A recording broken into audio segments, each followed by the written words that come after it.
Alright, so today we're doing something a little bit different and we're taking a look at Resident Evil Requiem with a brand new interview with the game's producer Masato Kumazawa, where he talks about the DNA of Resident Evil Requiem, harkening back to a fan favorite game and how they're looking to flesh out the character of Grace Ashcroft way more than they did Ethan Winters. So, let's talk about it.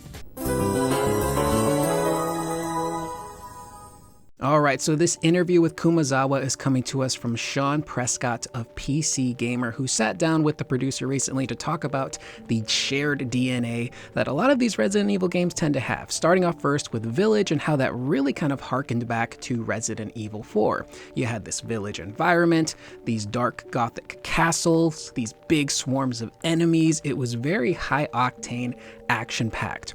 What about Requiem? What game does that share DNA with?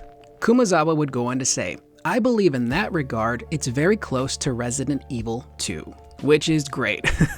RE2 OG is one of my favorite games and I loved the remake. Now, Kumazawa doesn't specify specifically, yeah, I'm speaking on the OG or the remake, but I don't know if it really matters here because in my personal opinion, I felt that Resident Evil 2 Remake did a really good job of keeping the tone and most of the story of the OG RE2 intact. It was still scary, still spooky, these smaller environments that were dimly lit. It had some great character work with Leon and Claire, but they also found a way to modernize the gameplay, adapting the over-the-shoulder stuff, upgrading the UI, making it feel a little bit more action-packed while still keeping the spooky stuff intact. And we see a lot of that so far with Requiem. Grace is in these smaller, scarier environments. It's super dark. There's a pursuer enemy in one section of the game who the devs did confirm is not Lisa Trevor, which jokingly I responded that means one of two things.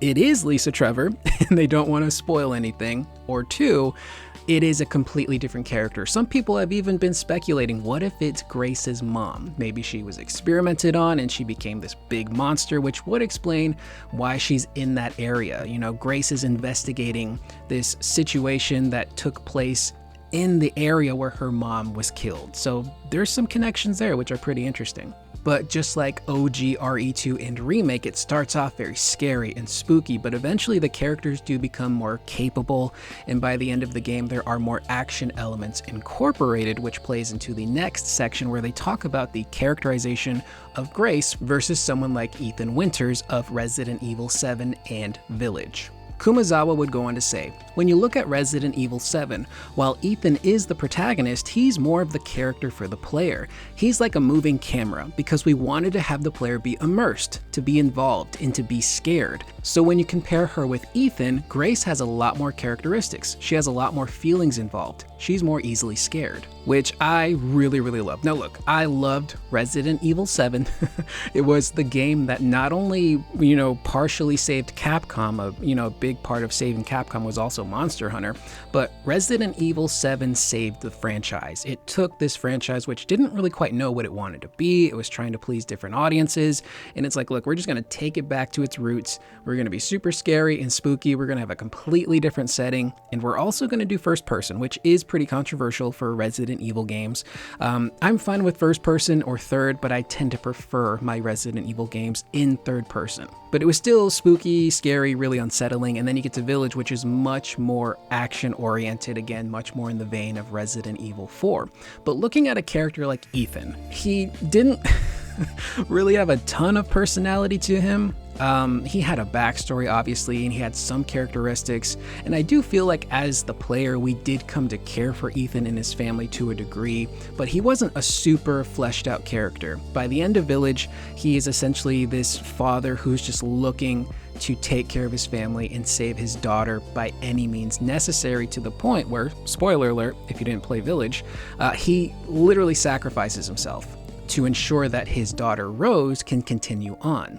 And we do see a lot of that really wonderful father-daughter bonding in the DLC that came after. I believe it was called Shadows of Rose, where Ethan does get tiny bits of character. He does get fleshed out a little bit more, but he's not a super deep layered character. He's essentially, action man in Village saving his family. But it works, and that's the whole point of, 7 in Village, is because you're in that first-person perspective, we as the player can sort of self-insert ourselves into the shoes much easier because it's a first-person game. Kind of the way they describe Ethan was he's basically cameraman, which sounds very harsh, but it's true. Ethan is a bit dry. He's not super layered, but that makes it easier for us to be like, oh, we are Ethan. We are in the shoes of this character controlling his movements, and it feels much more personal and intimate, I think, from a gameplay perspective. And he did freak out in some moments in that game, but he was never really like super scared. He did have some, pretty traumatic stuff happen to him, but he was, spouting off one-liners every once in a while. But to see a character like Grace, she is going to be much more fleshed out, much more, I think, relatable to a degree. And what's really cool is that they're giving the players options when it comes to how you experience that. You can do first-person perspective if you want, which feels much more intimate, which puts us, I think, easier into the shoes of someone like Grace, because now we are visualizing everything in the first-person perspective. It feels more personal. But if you want to live more as Grace, the character, you can switch to third person, and we can witness her running from this pursuer enemy as she's stumbling through the halls, and she's screaming and breathing super heavily and tripping over her feet, and it's super cool. And they add so much more layers to a character like Grace, who is very interesting so far, I think. Looking at this character, Grace is someone who from a young age had a pretty traumatic incident happen. We don't know too much about it so far, but she and her mother were essentially hunted down by somebody, and then she watches her mother get murked right in front of her. That would stick with anybody. But years later, she ends up becoming an FBI analyst, and that is a job that is a desk job. You don't go out into the field usually. You're there on your computer helping people from afar. Now, she is trained obviously in some weapons because she is an FBI agent, but her first time going out into the field is going to be back to Raccoon City in an area where she watched her mother die. That alone would be insane for anybody to handle. But now you add this extra layer on top of that of now this is her first time out there, and she's dealing with zombies. She's dealing with these bioweapons and this weird guy who has been stalking her and keeping tabs on her and her mom for a very long time now, and he's now pursuing her and wants her for some sort of, weird reason. We don't quite know what that reason is just yet, but that's cool, man. I did see someone complain in the comments saying like, why are you doing this? I don't want to play as a scaredy cat. You guys ruined Resident Evil with 7 and 8. Let me play as this badass Leon. That's what I want. And I'm like, I get it. Leon's awesome. I love doing the action stuff, but the core of like what makes Resident Evil is it's scary, it's spooky. We are these, at times, at least in the origins of some of these stories, these random ass people who are thrust into these really crazy situations that forces them to change and evolve in a very short period of time. And I like that Grace has flaws. She's not perfect, and I think that's going to make her way more interesting as a character because she's scared, and I'm scared too, man. But I don't think that means Grace is going to be a damsel for the entire story. I think obviously she will start off very timid. You'll rely more on sneaking around and hiding, but as the story progresses in true Resident Evil fashion, she will eventually become a much more capable hero, a character. Maybe not on the level of a Leon or a Claire or a Jill, but she'll be able to handle herself. And we see elements of that in the trailer. She loses her jacket, her clothing gets all torn up, she gets super dirty, but she's also using different weapons. She's using a hand cannon in one of these trailers, which looks super cool. So I think by the end of the game, she will have this really big character growth and journey that I think is going to be super cool to witness, and just to see her go from this FBI analyst to, someone very capable who survives some crazy, insurmountable odds, I think is going to be very interesting.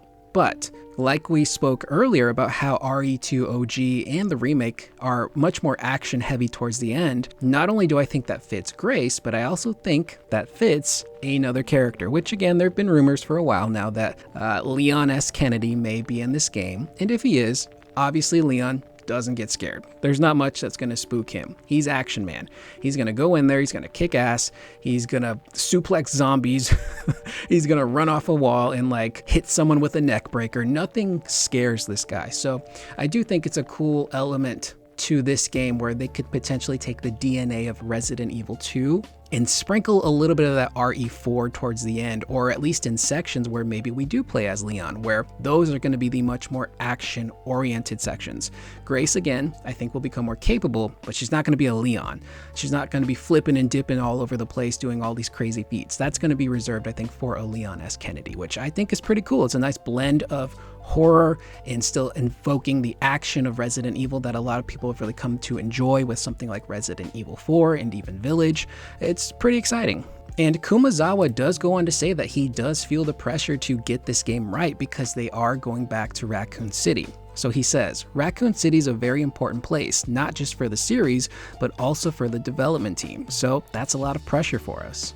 And it is, like, Raccoon City is legendary, man. We have not been there since it was wiped off the map in Resident Evil 3. There's been talks of Raccoon City, but we never actually thought about going back. And now we are with a character that is new, but related to someone who has a connection to Raccoon City. And again, if you can add a Leon back in there, that makes sense. Characters like Leon or Jill or Claire should have some sort of involvement in the story, even if it's just one of them, because that is a city that changed their lives forever. They are forever connected to Raccoon City. And I am very excited for this game. Again, it really feels like they're holding back a lot from the marketing, which I understand. Again, if there is another character in this game like a Leon, if there's way more to the story, they're gonna drip feed that stuff and wait for the proper moment before they actually let loose and announce, what's really going on with the game.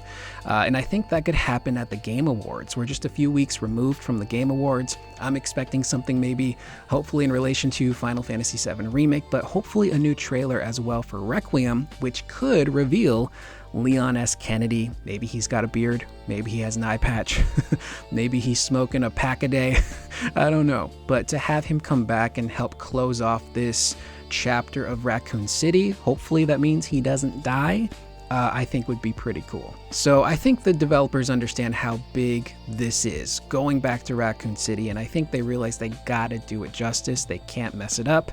This is essentially your last chance to pay tribute to that city, to the characters that it affected, to, laying the foundation to what's coming in the future. And at the end of the interview, Kumazawa does give some praise to Silent Hill F by saying, yes, I did play it and I really enjoyed how they still kept that very Silent Hill perspective, while taking on the challenge of putting it in a New Japan environment. Which, holy crap, man, Silent Hill F is an amazing game. What an incredible experience from beginning to end.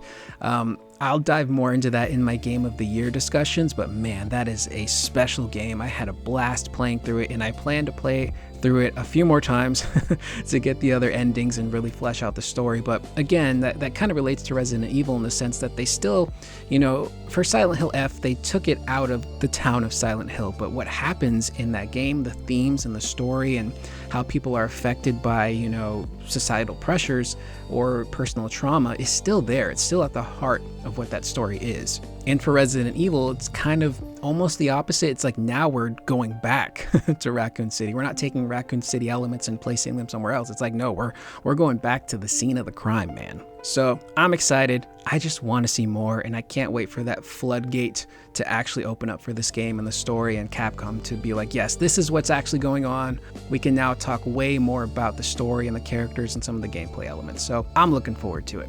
With that being said, that's the video. I am Curious Corduroy. Let me know in the comments down below, how are you guys feeling so far about Resident Evil Requiem? Are you excited that it's going to have the same DNA and vibes as Resident Evil 2? And also, what perspective are you primarily going to play in? Are you going to shift back and forth between first and third, or is there one in particular that you're like, I need to play in this perspective? Let me know in the comments down below. I will see you guys in the next video. Please remember to always be excellent to one another.